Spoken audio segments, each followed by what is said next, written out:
Buenos días, amada familia, qué gusto me da saludar. Cristo nos dejó limpios de pecado, como si nos hubiera lavado con agua pura, y ya estamos libres de culpa.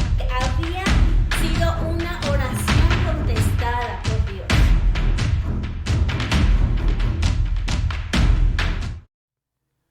Muy buenos días, amados hermanos.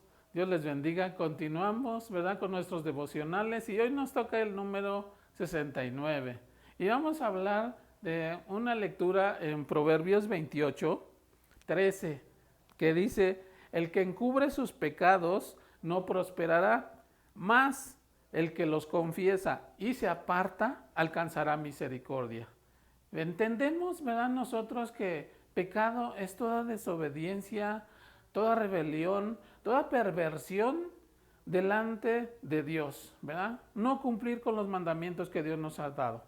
Y encontramos que el origen del pecado se nos narra ahí en Génesis 3, ¿verdad? Cuando Adán y Eva pecaron en el huerto del Edén y sufrieron la muerte espiritual, ¿verdad? ¿Qué es la muerte espiritual? Pues es la separación de Dios de nuestro espíritu, ¿verdad? Porque es la única manera en que Dios se comunica con nosotros y ya no podían tener ese compañerismo con Dios. Actualmente nosotros también podemos sufrir esta muerte espiritual y desafortunadamente muchas veces el creyente no se da cuenta de ello, pero cuando cometemos una falta delante de Dios, morimos espiritualmente, igual como le pasó a Adán y a Eva. Puedes seguir yendo a la escuela, puedes estar trabajando en la empresa, en el transporte, puedes seguir haciendo tu vida normal. Ellos no murieron físicamente, murieron espiritualmente. Ya no tenían el compañerismo con Dios. Lo mismo nos ocurre a nosotros, ¿sí? Actualmente, por eso es importante que nosotros consideremos, ¿verdad?, que cuando pequemos delante de Dios, arreglemos en nuestra vida delante de Dios, porque eso es lo que nos separa de Él. Ahora, cuando ellos se dieron cuenta que habían cometido pecado delante de Dios, hicieron lo segundo, que era tratar de arreglar el asunto, ¿verdad? ¿Y qué hicieron? Cosieron hojas de higuera y se hicieron unos delantares porque estaban desnudos. Y ahí entra, ¿verdad?, una cuestión que se llama sentido común para nosotros, que nos damos cuenta, ¿verdad?, de que ese sentido de pecado que hay en nosotros nos hace insensibles a esa relación con Dios. Muchas veces sentido de pecado nos hace que nosotros ya no llamemos pecado a lo que Dios llamó pecado. De tal manera que escuchamos muchas veces que decimos que lo que se consideraba pecado hace 30 años, ahora, en la actualidad, ya no se considera pecado. Y resulta que a lo malo ahora le llaman bueno, ¿sí? Pero la Escritura nos contrasta y nos instruye específicamente con relación al pecado. Y nos instruye, ¿verdad?, de tal manera que aún y cuando haya pasado mucho tiempo de esta época en que Adán y Eva pecaron, de que el Señor Jesucristo vino y murió por nuestros pecados, ¿verdad?, lo que Dios sigue llamando que es pecado, ¿sí? Y nosotros no podemos echarle la culpa al diablo, ¿verdad?, como en aquel entonces en el huerto del Edén que dijeron que la serpiente, ¿verdad? No, nosotros somos responsables moralmente de nuestras decisiones, de nuestro comportamiento, ¿sí? Cuando nosotros moralmente decidimos no acatar los mandamientos de Dios, nosotros estamos siendo sujetos a la separación de Dios. ¿Por qué? Porque nos estamos rebelando contra Él, ¿no? Estamos desobedeciendo sus mandamientos, ¿sí? De tal manera que creyentes y no creyentes no pueden decir y echarle la culpa al diablo de que uno se rebela o desobedece a los mandamientos de Dios, porque nosotros moralmente somos responsables de eso, ¿sí? Ahora, aunque heredamos la naturaleza pecaminosa de nuestros primeros padres, ¿verdad? De Adán y Eva, nosotros no podemos poner como excusa de que, pues ya tenemos la naturaleza pecaminosa, vamos a pecar. No, porque la Escritura nos instruye ahora, ¿verdad? Dios, como proveyó para Adán y Eva, tuvo que matar un cabrito y cubrirlos con pieles, ¿verdad? Sus cuerpos. Ahora el Señor Jesucristo vino y Él fue el Cordero de Dios que quitó los pecados del mundo, pero siempre y cuando nosotros andemos en obediencia con Él. Así que tenemos esa responsabilidad tan grande de que nosotros, ¿verdad?, decidamos no vivir en pecado, porque como el texto que elegimos hoy, ¿verdad?, que dice que el que cubre sus pecados no prosperará. ¿Y quién no quiere prosperar? En sus finanzas, en la salud, con la familia, en el trabajo, con muchas cosas, ¿verdad? Que nosotros aspiramos a tener esas buenas cosas en nuestra vida. Pero no va a suceder si no confesamos nuestros pecados delante de Dios. Porque la segunda parte de este texto dice, mas el que los confiesa y se aparta, alcanzará misericordia. Y las misericordias son esas bendiciones que Dios nos da.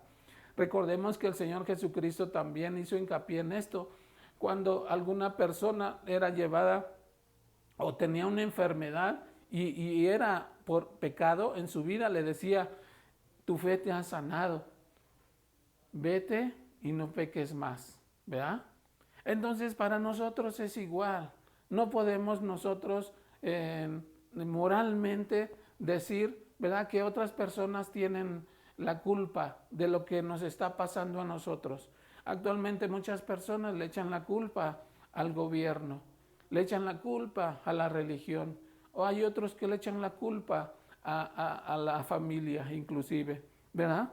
Pero este sentido de pecado debemos de tenerlo presente siempre nosotros. Y si queremos que nuestra alma prospere, y si queremos que nuestras finanzas, nuestra salud prospere, ¿verdad?, debemos de procurar siempre confesar nuestros pecados delante de Dios.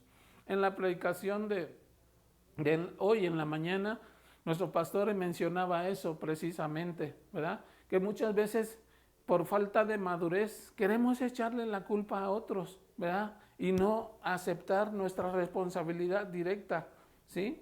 Entonces, cuando nosotros nos decidamos a vivir vidas limpias, ¿verdad?, que dice en la Escritura que el de limpio corazón podrá ver a Dios, ¿sí? Y va a ver su mano poderosa en su vida. Nosotros también podemos tener esa confianza si en este momento le pedimos al Señor que perdone nuestros pecados, pero que quiere que si nosotros aplicamos esta palabra, quiere decir que ya no vamos a hacer esos pecados y que nos vamos a apartar de ellos. No confesarlos un día y al tercero, a la semana o al mes, que ya se nos olvidó otra vez. No, tener esa conciencia, ¿verdad? Entonces, es muy importante que nosotros consideremos siempre, ¿verdad?, que el pecado es la muerte espiritual para nosotros y que nos separa de Dios.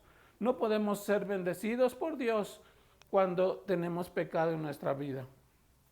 En ese entonces a Adán y a Eva, el diablo les arrebató la autoridad que les había dado Dios. Y a nosotros nos sucede hoy, actualmente, lo mismo. Le cedemos nuestra posición al diablo. ¿Para qué? Para que él pueda alterar nuestro destino de nuestra vida. Y el apóstol Pablo dice que el que sirve al pecado es esclavo del pecado, ¿sí? Entonces, decidamos en este día quién es nuestro Señor. Si nuestro Señor es el Señor Jesucristo, confesemos nuestros pecados, vayamos delante de Él, pidámosle perdón y ya no cometamos más esos errores y vivamos conforme a su palabra. Gracias. Vamos a orar entonces, ¿verdad? Que el Señor nos ayude y que nosotros podamos tener esa vida abundante, esa vida de victoria, esa vida de prosperidad en nuestras vidas. Vamos a orar. Padre amado, te damos gracias por tu infinito amor y tu misericordia. Gracias, Señor, porque eres tan bueno, Señor, que proviste para nosotros el medio, porque aún y cuando heredamos esa naturaleza pecaminosa de nuestros primeros padres, Señor, tú ahora, Señor, has provisto para nosotros la salvación y la limpieza y nos has librado de la ley del pecado y de la muerte. Te agradecemos infinitamente, oh Dios. Pedimos, oh Dios bendito, que tu Santo Espíritu nos ayude a vivir conforme a esta palabra que nos has dado, porque es la misma, Señor, que tiene autoridad para correr al enemigo de nuestras vidas, para que nosotros podamos ser bendecidos, Señor, por ti, porque tú tienes todo pensamiento de bien para nosotros. Gracias, maravilloso Dios, por tu santa palabra en este día. Te agradecemos infinitamente en el poderoso nombre de nuestro Señor Jesucristo. Amén y amén. Dios les bendiga, mis hermanos, y les guarde. Muchas gracias.